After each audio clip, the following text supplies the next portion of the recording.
नमस्कार साथियों, सभी को एक बार फिर से बहुत बहुत स्वागत है आपके लर्निंग प्लेटफॉर्म पर। कैसे हैं आप सभी लोग? आशा करते हैं सभी लोग चुस्त दुरुस्त और मस्त होंगे। जैसा कि आप बोर्ड पे देख रहे हैं, जय श्री राम, है ना? जय श्री राम। ठीक है, बोलो भाई, कैसे हो आप सभी लोग? तो आज इकोनॉमिक्स की तीसरी क्लास है, जो कि आपने पंचवर्षीय योजनाओं को विधिवत तरीके से पढ़ा है और आगे भी जो भी लेक्चर होगा उसमें भी आपको बेहतरीन तरीके से पढ़ाया जाएगा। तो आशा करते हैं कि इससे पहले जो लेक्चर हुए हैं पंचवर्षीय योजनाओं को लेकर, जो इंग्लिश वाले हैं 5 ईयर प्लान्स बोलते हैं उसको, है ना? तो किसी प्रकार की कोई दिक्कत? बोलो भाई, एक बार कमेंट करो सभी लोग। आवाज़ आ रही है? कोई दिक्कत तो नहीं किसी प्रकार की? बताओ बंधु। सभी लोग खुश हैं, मस्त हैं सभी लोग? आशा करते हैं अच्छे होंगे। तो चलो भाई शुरुआत करते हैं। पहला क्वेश्चन आपसे हम पूछेंगे। पहले आपसे हम एक क्वेश्चन पूछेंगे, उसके बाद आपको पढ़ाया जाएगा। ठीक है? अगर हम आपसे पूछे कि मिश्रित खेती क्या होती है, हम आपसे पूछ लें मिश्रित खेती क्या होती है, मिश्रित खेती क्या होती है? अगर आपसे कोई पूछे कि मिश्रित खेती क्या है, बोलो भाई, मिश्रित खेती क्या है? ये आपसे हमारा क्वेश्चन है। बताओ भाई, मिश्रित खेती क्या होती है? जल्दी बताओ। क्या मिश्रित खेती ऐसी खेती होती है कि गन्ने के साथ में सरसों को लगा दिया जाए, या धान के साथ में मटर को बो दिया जाए, गेहूं के साथ में चने को बो दिया जाए, या गेहूं के साथ में सरसों को डाल दिया जाए? क्या ऐसी फसल को मिश्रित फसल बोलते हैं क्या? बताओ भाई। नहीं। तो आप सीख लो आज मिश्रित खेती क्या होती है। कृषि और पशुपालन, कृषि के साथ साथ पशुओं का पालन भी क्या कहलाता है? मिश्रित खेती कहलाता है। कृषि के साथ साथ पशुओं का जो पालन है वो कैसा है? वो आपकी क्या, कौन सी खेती कहलाती है? मिश्रित खेती कहलाती है ना। और आप ये भी जानते हो कि भारत एक कृषि प्रधान देश है। क्या है? भारत एक कृषि प्रधान देश है, प्रधान देश है। बहुत बढ़िया। ठीक है, ये सभी लोग जानते हैं, क्योंकि भारत की लगभग 58 से 60% जो पॉपुलेशन है वो एग्रीकल्चर में लगी हुई है। ठीक है, खेती करती है, इसलिए भारत क्या है? भारत एक कृषि प्रधान देश है। अच्छा, अगर एक क्वेश्चन हम और पूछ लें आपसे, यूरोप का भारत किसे कहते हैं? यूरोप का भारत किसे कहा जाता है? बताओ भाई, यूरोप का भारत किसे कहा जाता है? किसे कहा जाता है? यूरोप का भारत किसे कहा जाता है? बोलो भैया, यूरोप का भारत किसे कहा जाता है? क्वेश्चन है अगला। बोलो भाई, तो यूरोप का भारत किसे कहते हैं? यूरोप का भारत कहा जाता है इटली को। किसे बोलते हैं? यूरोप का भारत इटली को कहा जाता है, क्योंकि जिस प्रकार से भारत हमारा एक कृषि प्रधान देश है, उसी प्रकार से यूरोप महाद्वीप का एक देश है जिसका नाम इटली है। इटली भी एक कृषि प्रधान देश है, इसलिए इसे क्या कहते हैं? यूरोप का भारत कहा जाता है। क्या इतनी बात समझ में आई? आशा करते हैं आपको बात समझ में आ गई होगी। तो सर जी, अब पंचवर्षीय योजनाओं पे हम लोग बात करने वाले हैं ना। शेष जो बच्चा है आपका वो पंचवर्षीय योजनाएं हैं। तो पहले पंचवर्षीय योजना से पहले एक क्वेश्चन पंचवर्षीय योजना से संबंधित है। ठीक है, पूछा जाए, हेराल्ड डोमर, क्वेश्चन है आपसे, हेराल्ड डोमर ने कौन सी पंचवर्षीय योजना, कौन सी पंचवर्षीय योजना का मॉडल दिया था? योजना का मॉडल तैयार किया था, तैयार किया था। ठीक है, ये भैया आपका इकोनॉमिक्स का क्वेश्चन है। हेराल्ड डोमर महोदय ने कौन सी पंचवर्षीय योजना का मॉडल तैयार किया था? पहला ऑप्शन हम आपको दे रहे हैं, दूसरी पंचवर्षीय योजना, दूसरी पंचवर्षीय योजना, दूसरी पंचवर्षीय योजना, ये पहला ऑप्शन हो गया। दूसरा ऑप्शन है तीसरी पंचवर्षीय योजना, तीसरी पंचवर्षीय योजना। तीसरा ऑप्शन आपका है पहली पंचवर्षीय योजना, पहली पंचवर्षीय योजना, और चौथा ऑप्शन है भैया इनमें से कोई नहीं। बताओ कौन सा आंसर होगा? जल्दी से आप लोग क्वेश्चन पढ़ें और इसका आंसर दें। हेराल्ड डोमर ने कौन सी पंचवर्षीय योजना का मॉडल तैयार किया था? बच्चों का आंसर आया, बहुत बढ़िया, आप लोगों ने आंसर किया है सर ये पहली पंचवर्षीय योजना के मॉडल करता है। माने पहली पंचवर्षीय योजना का मॉडल किसने दिया था? तो पहली पंचवर्षीय योजना का मॉडल दिया था हेराल्ड डोमर महोदय ने, जबकि दूसरी पंचवर्षीय योजना का जो मॉडल तैयार किया था वो दिया था पीसी महालनोबिस साहब ने। किसने? पीसी महालनोबिस साहब ने तैयार किया था। ठीक है, अगला क्वेश्चन हम आपसे पूछते हैं कि बताइए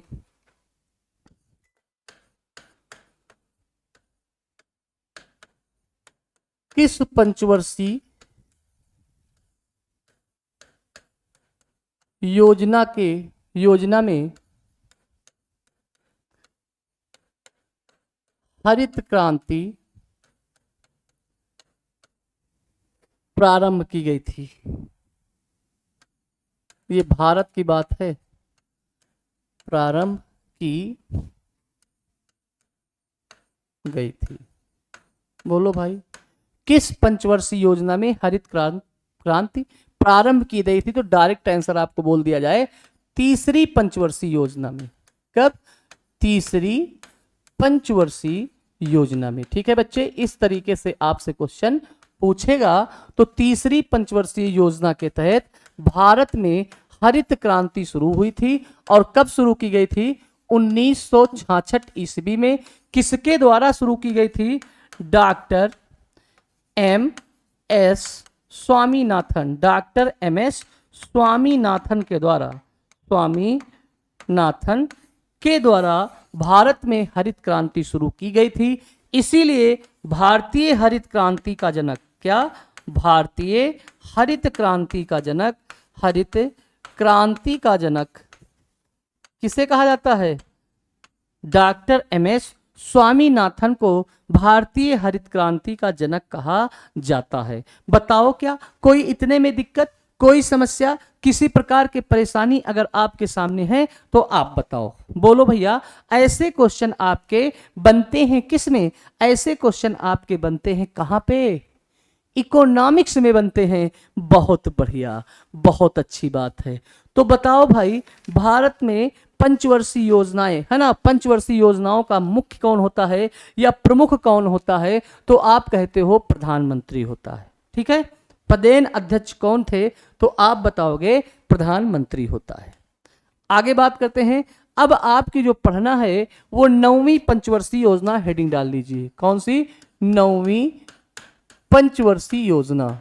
हमने आपको बताया था कि जितनी भी पंचवर्षीय योजनाएं हैं उन सबको इस पे कंप्लीट कराया जाएगा। 9वीं पंचवर्षीय योजना, 9वीं पंचवर्षीय योजना। अब सबसे पहले 9वीं पंचवर्षीय योजना का आपको कार्यकाल पता होना चाहिए। क्या भैया? कार्यकाल पता होना चाहिए। बोलो बच्चे, अगर आप 8वीं पंचवर्षीय योजना का कार्यकाल जानते हो तभी 9वीं पंचवर्षीय योजना का कार्यकाल बता पाओगे। चलो भाई, नहीं पता कोई बात नहीं, हम आपको बताते हैं।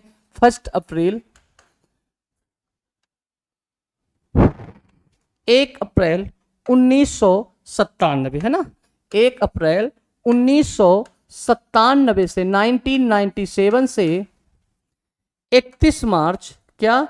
31 मार्च 2002।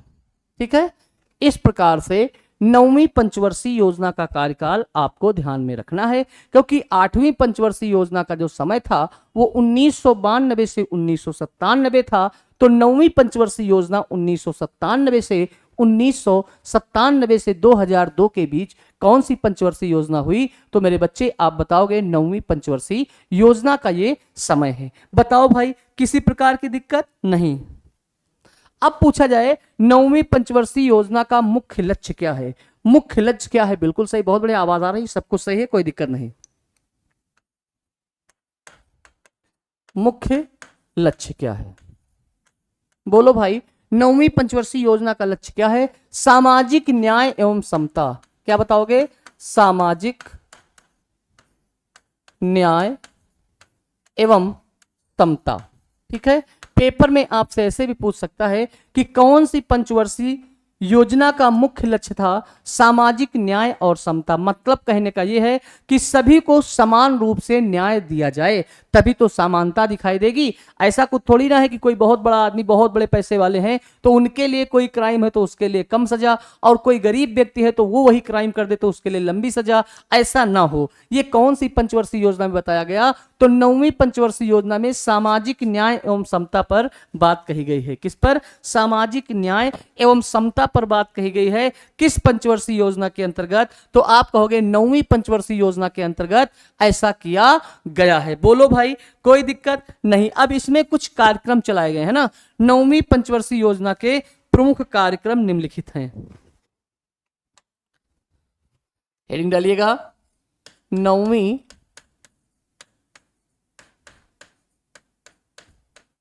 पंचवर्षीय योजना के प्रमुख कार्यक्रम। प्रमुख कार्यक्रम, नौवीं पंचवर्षीय योजना के प्रमुख कार्यक्रम। ठीक है, प्रमुख कार्यक्रम मतलब कौन कौन सी योजना इसमें चलाई गई थे। स्वर्ण जयंती शहरी स्वरोजगार योजना। अगर बात करें स्वर्ण जयंती शहरी स्वरोजगार योजना, स्वरोजगार योजना, पेपर में आपसे पूछेगा कि कौन सी पंचवर्षीय योजना के अंतर्गत स्वर्ण जयंती शहरी रोजगार स्वरोजगार योजना चलाई गई। तो आप बताओगे सर जी, नौवीं पंचवर्षीय योजना के अंतर्गत 2 अक्टूबर 1997 को चलाई गई थी। कब चलाई गई थी? तो 2 अक्टूबर 1997 को ये चलाई गई थी। पेपर में आपसे पूछे स्वर्ण जयंती शहरी स्वरोजगार योजना स्वरोजगार योजना कब चलाई गई? तो 2 अक्टूबर 1997 ईस्वी को, अर्थात नौवीं पंचवर्षीय योजना को ये चलाई गई योजना है स्वर्ण जयंती शहरी रोजगार योजना। 2 अक्टूबर को आप जानते हो लाल बहादुर शास्त्री और महात्मा गांधी जी का जन्म दिवस मनाया जाता है। उस उपलक्ष्य में स्वर्ण जयंती शहरी स्वरोजगार योजना 1997 ईस्वी में चलाई गई थी। बहुत बढ़िया। अगली आप देखो, इसी के अंतर्गत शहर की बात हो गई तो गांव की स्वर्ण जयंती एक और योजना चलाई गई, स्वर्ण जयंती ग्रामीण स्वरोजगार योजना। स्वरोजगार योजना, ठीक है। देखो आपसे पूछे कि स्वर्ण जयंती शहरी स्वरोजगार योजना कब चलाई गई? नौवीं पंचवर्षीय योजना में 2 अक्टूबर 1997 को चलाई गई, जबकि स्वर्ण जयंती ग्रामीण स्वरोजगार योजना जो चलाई गई वो इसके 2 साल बाद 1999 में चलाई गई। कब चलाई गई? 1999 में। स्वर्ण जयंती ग्रामीण स्वरोजगार योजना 1999 ईस्वी में चलाई गई। अगली आपसे पूछे स्वराज या जवाहर समृद्धि योजना, क्या जवाहर समृद्धि योजना कब चलाई गई? इसी के अंतर्गत जवाहर समृद्धि योजना, ध्यान देना, 1999। कब चली भाई? 1999 ईस्वी में जवाहर समृद्धि योजना भी चलाई गई। जिस प्रकार से स्वर्ण जयंती ग्रामीण स्वरोजगार योजना 1999 में चली, उसी तरह से जवाहर समृद्धि योजना 1999 ईस्वी में चलाई गई थी। बोलो भाई, किसी प्रकार की कोई दिक्कत नहीं होनी चाहिए। संपूर्ण ग्रामीण रोजगार योजना, एक है संपूर्ण ग्रामीण रोजगार योजना, मतलब ऐसी योजना जो पूरी तरह से गांव को समर्पित है। संपूर्ण ग्रामीण रोजगार योजना, संपूर्ण ग्रामीण रोजगार योजना, संपूर्ण ग्रामीण रोजगार योजना। संपूर्ण ग्रामीण रोजगार योजना कब चलाई गई? तो फिर 2 साल बाद 2001 में चलाई गई। कब चलाई गई? संपूर्ण ग्रामीण रोजगार योजना 2001 में चलाई गई। कौन सी पंचवर्षीय योजना में? तो आप कहोगे भैया 9वीं पंचवर्षीय योजना में। और इसी के तहत में चलाई गई द्वितीय जनसंख्या नीति।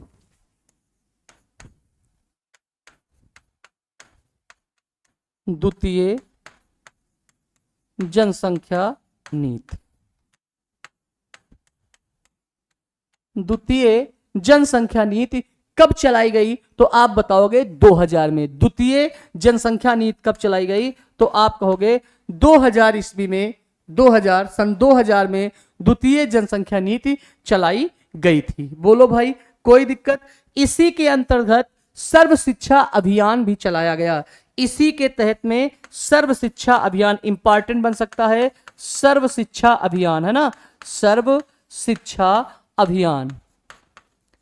सर्व शिक्षा अभियान कब चलाया गया भारत सरकार द्वारा? तो आप कहोगे 2001 में। सब पढ़े सब बढ़े, है ना। सर्व शिक्षा अभियान कब चालू हुई? 2001 में चलाई गई थी। इंद्रधनुषीय क्रांति भी इसी के अंतर्गत आई। अगर बात करें तो इसी के अंतर्गत इंद्रधनुषीय क्रांति,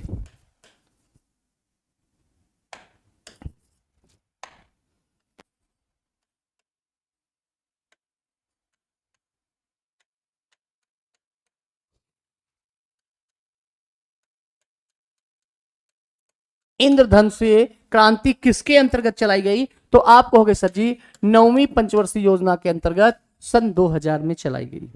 तो ये 9वीं पंचवर्षीय योजना के अंतर्गत चलाई गई कुछ क्रांतियां थी, जो कार्यक्रम थे, जो आपने देखा और पढ़ा। 9वीं पंचवर्षीय योजना का कार्यकाल 1 अप्रैल 1997 से 31 मार्च 2002 तक। जबकि मुख्य लक्ष्य की बात करें तो सामाजिक न्याय और समता की बात की जाती है। सभी को बराबर न्याय, सभी को बराबर हक, ये आप कहोगे किसमें? 9वीं पंचवर्षीय योजना में। और इसकी आपको ये पता होनी चाहिए, सबसे इंपॉर्टेंट तो बात ये है कि इसकी आपको कार्यक्रम कितनी 9वीं पंचवर्षीय योजना में, 9वीं पंचवर्षीय योजना में कौन कौन से कार्यक्रम चलाए गए, इसको एक बार फिर से बच्चे लोग देख लेते हैं। सबसे पहली बात अगर बात किया जाए तो स्वर्ण जयंती शहरी स्वरोजगार योजना इसकी प्रमुख कार्यक्रमों में से एक थी। स्वर्ण जयंती शहरी स्वरोजगार योजना 2 अक्टूबर 1997 ईस्वी को चलाई गई थी। किस पंचवर्षीय योजना के अंतर्गत? तो 9वीं पंचवर्षीय योजना के अंतर्गत ऐसा किया गया। दूसरी कौन सी थी? स्वर्ण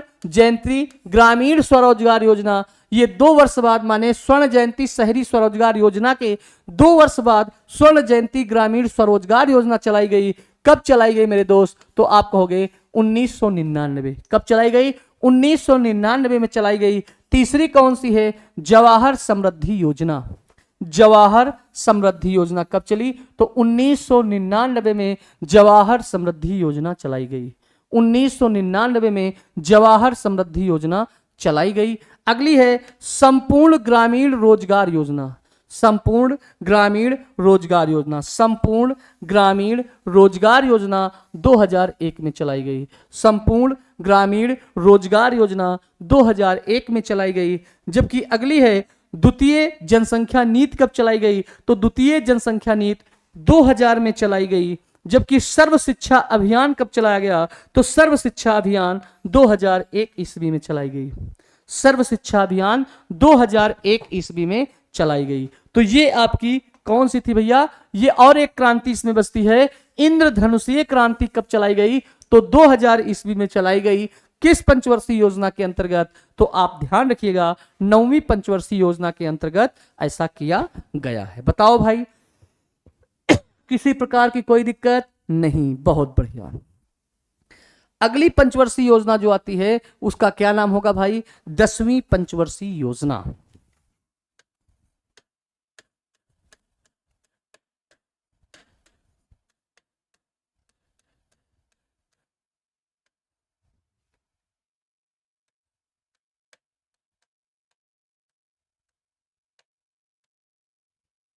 दसवीं पंचवर्षीय योजना का टाइम पीरियड क्या है भाई? बताओ भाई। तो अभी आपने पढ़ा कि 1997 से 2002 तक 9वीं पंचवर्षीय योजना रही, तो 10वीं पंचवर्षीय योजना जो है वो आपकी है 1 अप्रैल, क्या 1 अप्रैल 2002 से 31 मार्च 2000। बोलो भाई, किसी प्रकार की दिक्कत, कोई समस्या, बताओ जल्दी, बोलो भाई। 1 अप्रैल 2002 से 31 मार्च 2007 तक कौन सी रही? तो 10वीं पंचवर्षीय योजना रही। इसके बाद 11वीं बची और 12वीं बची। बहुत बढ़िया। अच्छा, अब इस पंचवर्षीय योजना का प्रमुख लक्ष्य क्या है? प्रमुख लक्ष्य लिख लीजिए। प्रमुख लक्ष्य क्या है? प्रमुख लक्ष्य क्या है? धारणीय विकास।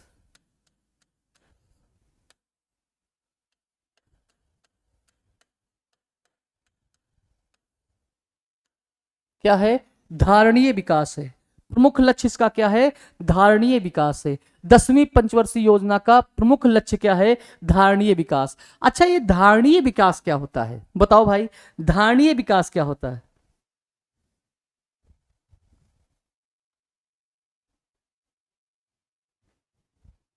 बताओ भाई, धारणीय विकास क्या होती है? तो धारणीय विकास वो विकास होता है जिसमें हम लोग प्राकृतिक संसाधनों का समुचित प्रकार से प्रयोग करेंगे, लेकिन उनको सुरक्षित रखते हुए, ऐसा नहीं कि उनको पूरी तरह समाप्त कर दिया जाए, उनको सुरक्षा माने उनकी सुरक्षा की दृष्टिकोण से देखते हुए, उनका उपयोग करते हुए अगली पीढ़ी के लिए भी बचाए रखना। क्या? अगली पीढ़ी के लिए भी बचाए रखना, या आने वाली पीढ़ियों के लिए भी, आने वाली पीढ़ी भी उनका उपयोग कर पाए, इस प्रकार के विकास को क्या कहते हैं? धारणीय विकास करते हैं, जिससे आने वाली पीढ़ी को कोई समस्या ना उत्पन्न हो जाए, उसे बोलते हैं धारणीय विकास। तो अगर आपसे पूछे 10वीं पंचवर्षीय योजना का प्रमुख लक्ष्य क्या था, तो आप कहोगे सर प्रमुख लक्ष्य जो था वो था धारणीय विकास। बताओ भाई, क्या इतने में कोई समस्या? धारणीय विकास समझ गए कि हम लोग ऐसे प्राकृतिक चीजों का उपयोग करें कि आने वाली जो पीढ़ी है उनको भी ये मिल सके, माने उनके लिए भी हम बचा कर रखें और वो भी बेहतरीन तरीके से प्रयोग कर सके, उसे बोलते हैं क्या? धारणीय विकास बोला जाता है। बोलो भाई। और इसी पंचवर्षीय योजना के तहत, है ना, इसी पंचवर्षीय योजना के तहत 2 फरवरी 2006 को, ध्यान देना, 2 फरवरी 2006 को आंध्र प्रदेश से, कहां से? आंध्र प्रदेश राज्य से, यह बहुत इंपॉर्टेंट पॉइंट है, आंध्र प्रदेश राज्य से नरेगा की शुरुआत की गई थी। किसकी? नरेगा की शुरुआत की गई थी। क्या बोलते हो? बोलो भाई। बहुत बेहतर क्वेश्चन है। आपसे पूछे कि कौन सी पंचवर्षीय योजना के तहत नरेगा की शुरुआत की गई थी, तो आप कहोगे, क्या कहोगे? आंध्र प्रदेश राज्य से नरेगा की शुरुआत 2 फरवरी 2006 को 10वीं पंचवर्षीय योजना के तहत किया गया था। बहुत बढ़िया क्वेश्चन है कि कौन सी पंचवर्षीय योजना के तहत नरेगा की शुरुआत की गई थी, या ऐसे भी पूछ सकता है, आज इसका नाम बदल के मनरेगा कर दिया गया है, ठीक है, यह भी बताया जाएगा कि इसका नाम मनरेगा कब पड़ा, ठीक है। तो 2 फरवरी 2006 को आंध्र प्रदेश राज्य से नरेगा की शुरुआत हुई थी। बहुत लल्लन टॉप क्वेश्चन बनके आने वाला है, जब कभी छपेगा। बहुत बढ़िया, आवाज आ रही है, सब कुछ सही है, बहुत बेहतर, लल्लन टॉप हो, बिल्कुल सही हो। अच्छा, बच्चे ने पूछा सर जी आंध्र प्रदेश के किस जिले से शुरू हुआ, है ना, तो आंध्र प्रदेश के अनंतपुर जिले से। कहां से? अनंतपुर जिले से, अनंतपुर जिले से इसकी शुरुआत हुई थी। किसकी? मनरेगा की, सॉरी नरेगा की। नरेगा की शुरुआत, अगर आपसे पूछे कि आंध्र प्रदेश के कौन से जिले से नरेगा की शुरुआत हुई थी, तो अनंतपुर जिले से शुरुआत हुई थी। किसकी? नरेगा की। बोलो भाई, कोई दिक्कत, किसी प्रकार की समस्या नहीं आनी चाहिए। अगला पॉइंट देखिए, अभी 10वीं पंचवर्षीय योजना के बारे में हम लोग पढ़ रहे हैं, 10वीं पंचवर्षीय योजना के अंतर्गत पढ़ रहे हैं, ठीक है। बहुत बढ़िया। हाँ हाँ, ठीक है ठीक है, बहुत बढ़िया। एक और है, काम के बदले अनाज कार्यक्रम की शुरुआत।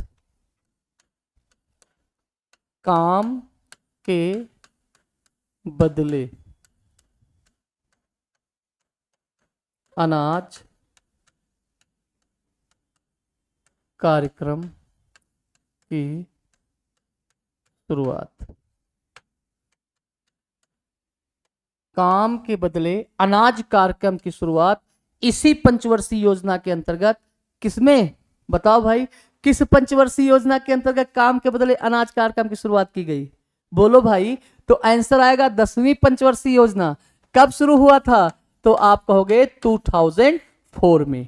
काम के बदले अनाज कार्यक्रम की शुरुआत कब हुई? तो मेरे दोस्त आप सभी लोग बताओगे, काम के बदले अनाज कार्यक्रम की शुरुआत 2004 में की गई थी। किस पंचवर्षीय योजना के अंतर्गत? तो आप कहोगे सर जी 10वीं पंचवर्षीय योजना के अंतर्गत किया गया था। बहुत बढ़िया।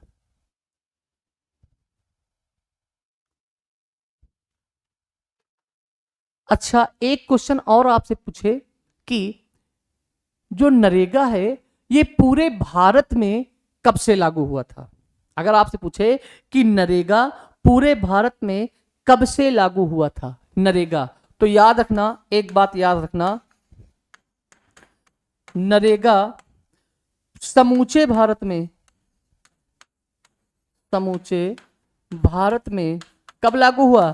तो आप कहोगे 1 अप्रैल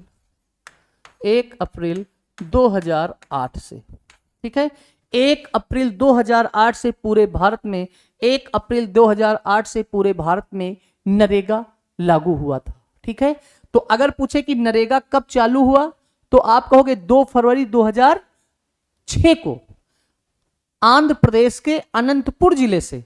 ठीक है, लेकिन पूछे कि पूरे भारत में ये कब लागू हुआ, तो आप कहोगे 1 अप्रैल 2008 को ये पूरे भारत में लागू हुआ था। बोलो भाई, अब आंसर क्या आता बच्चों? कमेंट आ रहा, कमेंट देख लेते हैं। बहुत बढ़िया। अच्छा, बच्चों ने कहा कि सर जी ये नरेगा शब्द मनरेगा कब बन गया? बहुत बढ़िया। बच्चों ने पूछा कि नरेगा शब्द मनरेगा कब बन गया, तो आ जाओ भाई, है ना। नरेगा में महात्मा गांधी शब्द, महात्मा गांधी शब्द जोड़कर इसका नाम मनरेगा कर दिया गया। क्या कर दिया गया? मनरेगा कर दिया गया। क्या शब्द जोड़ा गया? महात्मा गांधी शब्द जोड़ के इसका नाम मनरेगा कर दिया गया। और कब किया गया? तो आप कहोगे सर 2 अक्टूबर 2009 को। अब कहोगे सर 2 अक्टूबर को ही क्यों किया गया? क्योंकि महात्मा गांधी जी को याद रखा जाए, राष्ट्रपिता है हमारे, महात्मा गांधी जी का शब्द जुड़ा उसमें, नरेगा में महात्मा गांधी शब्द जुड़ा। और उनकी जयंती कब मनाते हैं? 2 अक्टूबर को जयंती मनाई जाती है। इस कारण से नरेगा का नाम मनरेगा 2 अक्टूबर 2009 को पड़ा। और इसमें कितने दिन का काम दिया गया? पूरे वर्ष में 100 दिन का काम। क्या? 100 दिन का काम दिया गया। सभी लोग जानते हो 100 दिन का काम दिया गया। ठीक है, फिर बाद में अलग अलग राज्यों में अलग अलग मनरेगा मिलता है ना, हरियाणा में अलग, उत्तर प्रदेश का अलग। तो वो अपनी सरकार है, और राज्य सरकार और केंद्र सरकार जैसे सामंजस्य बन जाए, कितना वो देती है अनुदान, कैसे करती है, उस हिसाब से वहां की राज्य सरकार उसको डिसाइड कर देती कि हमारे यहां मनरेगा 1 दिन का कितना दिया जाएगा। बोलो भाई, कोई दिक्कत नहीं। अच्छा, एक और बात, ये 100 दिन का काम है, लेकिन सूखाग्रस्त क्षेत्र में, ध्यान देना, जहां पे सूखाग्रस्त क्षेत्र होता है, सूखाग्रस्त क्षेत्र में, सूखाग्रस्त क्षेत्र में ये जो मनरेगा है ना, ये कितने दिन का होता है? 150 दिन का काम मिलता है। 150 दिन का काम दिया जाता है। इस बात को ध्यान रखिएगा कि मनरेगा में 100 दिन का काम दिया जाता है, लेकिन अगर वो सूखा प्रभावित क्षेत्र है तो वहां पे जो काम दिया जाएगा वो 150 दिन का दिया जाएगा। इस बात को ध्यान रखिएगा कि मनरेगा, अगर नरेगा शब्द सबसे पहले आया, नरेगा शब्द की शुरुआत कब हुई, तो नरेगा शब्द या नरेगा 2 फरवरी 2006 को आंध्र प्रदेश के अनंतपुर जिले से शुरू हुआ था। उसके बाद 2 अक्टूबर 2009 को, है ना, कुछ गलत बोल गए क्या, बोलो भाई।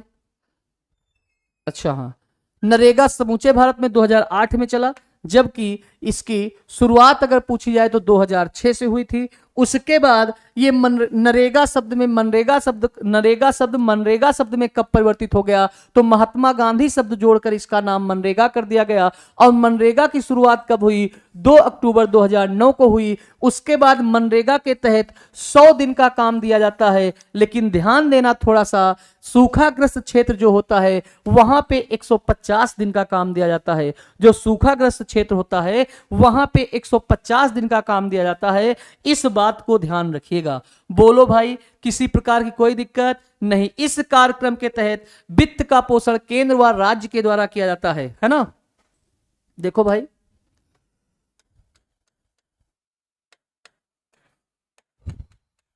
मनरेगा के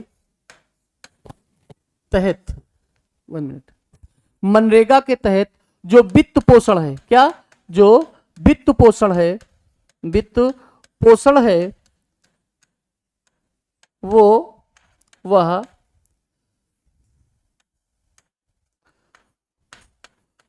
राज्य सरकार, मैंने आपको पहले भी बताया, राज्य सरकार और केंद्र सरकार दोनों देती है, और केंद्र सरकार का आपसे अनुपात भी पूछता है। तो मान लो हमने यूपी की बात कर ली, मान लो यूपी की, हमने उत्तर प्रदेश की बात कर ली, तो नरेगा के तहत वित्त पोषण जो होता है वो राज्य और केंद्र सरकार दोनों मिलकर देती है।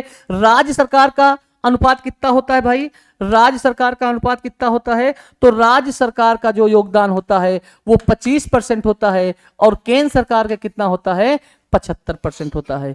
इस प्रकार से जो अनुपात बनता है राज्य और केंद्र का वो कैसा होता है, तो आप कहोगे सर 25 और 75 का होता है राज्य और केंद्र का। बोलो भाई, कोई दिक्कत, बताओ भाई, किसी प्रकार की कोई समस्या। तो इस प्रकार से आपकी ये 10वीं पंचवर्षीय योजना थी, ये पूरी तरह से कंप्लीट कर दी गई है। अब अगली क्लास अगली पंचवर्षीय योजना के साथ आपको देखने को मिलेगी। ठीक है, तो आज के लिए इतना ही रखते हैं। आशा करते हैं कि आपको जितनी बातें बताई गई, अच्छा कुछ लोग करें सर जी 75 और 25 का कर लो, अरे तो भाई क्या दिक्कत है, इसको उल्टा कर लो भाई, कोई दिक्कत है क्या, बोलो भाई। केंद्र सरकार इधर लिखो, क्या, केंद्र सरकार, है ना, और राज्य सरकार का अनुपात, राज्य सरकार का अनुपात लो, लिख लो। 75% योगदान किसका है, केंद्र सरकार का, और 25% योगदान किसका है, राज्य सरकार का। इस प्रकार से अनुपात क्या हो गया, 75:25 हो गया। ठीक है भैया, बहुत बढ़िया। आज के लिए इतना ही रखते हैं, बाकी बातें आपकी अगली क्लास में मिलेंगी। थैंक यू क्लास, जय हिंद साथियों।